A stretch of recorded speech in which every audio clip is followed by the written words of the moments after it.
Qantas has got some problems. I remember the then Prime Minister Scott Morrison, despite having a huge quantum of Qantas workers in the federal electorate of Cook, he said there was no big JobKeeper, job sleeper, or whatever you want to call it, allowances for Qantas. They had to fend for themselves.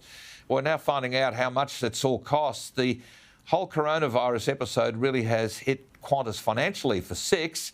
Mind you, they did tell a lot of staff to go away and don't come Monday, and they've gone off for other jobs. Any wonder they're having trouble loading some bags. But there's no quick fix for Qantas, and I think that's really sad. Gary, just on the John Farnham words, very nicely put there, and wishing him all the best as well. But with Qantas, what a disaster this has been. This has been an absolute PR train wreck for what was once one of Australia's loved companies. It's now one of the companies that people seem to all be jumping on the bandwagon to bash, which is a real shame where things have ended up. But you know, just this week we saw them hand out these $50 vouchers to customers as a bit of a goodwill gesture for all the issues they've had over the last few months. And then we're told in another breath that they're putting up prices by 10% across domestic and international fares. I think it was 10%. Obviously, fuel prices have gone 20%. up, so I'm not going to... 20%, sorry, Gary. I'm not going to hit them over the head for that. Yeah. But they've lost a lot of goodwill from Australians. I must say I've flown Qantas many times in recent weeks. I've had pretty good experiences, I must say. I'm probably one of the few. But it's a real shame to see a really good brand like this absolutely trashed, really, and it's going to take a long time to rebuild that brand and get Australians back loving Qantas like they used to. It used to be the premium airline. It used to be a class thing, really. If you flew Qantas, people thought, oh, Qantas, how lovely. Now, you know, people detest the airline. It's such a shame. Yeah, well, I personally don't. I still have a huge fondness for Qantas. And Joe Kostrich, I think part of the challenge for Qantas is they're saying that a little less on domestic, so they're going to make domestic flights a little harder. So, you know, there used to be a flight virtually every half hour out of Brisbane to Sydney, for instance.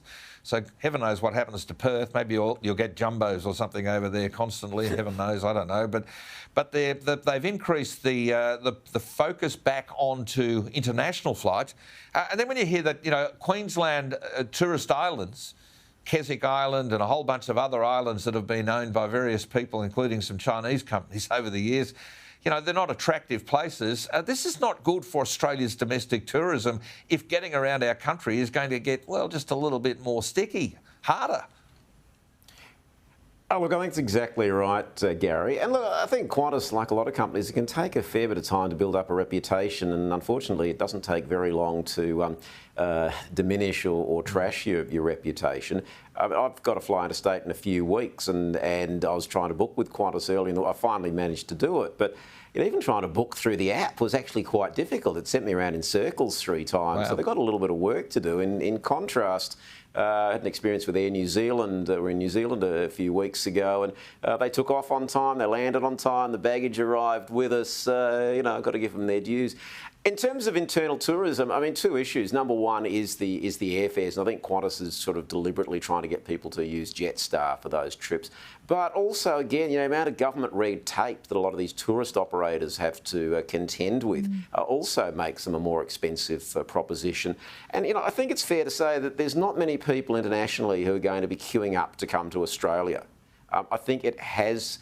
in Europe in particular, in the United States, people think we're back to being a penal colony because of the attitude of certain state premiers in particular. And again, talking about reputation, in Australia had a good reputation as a place to come and visit, welcome, friendly.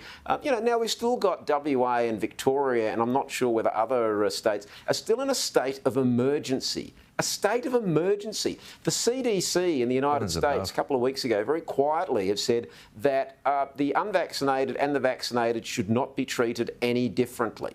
Not treated any differently.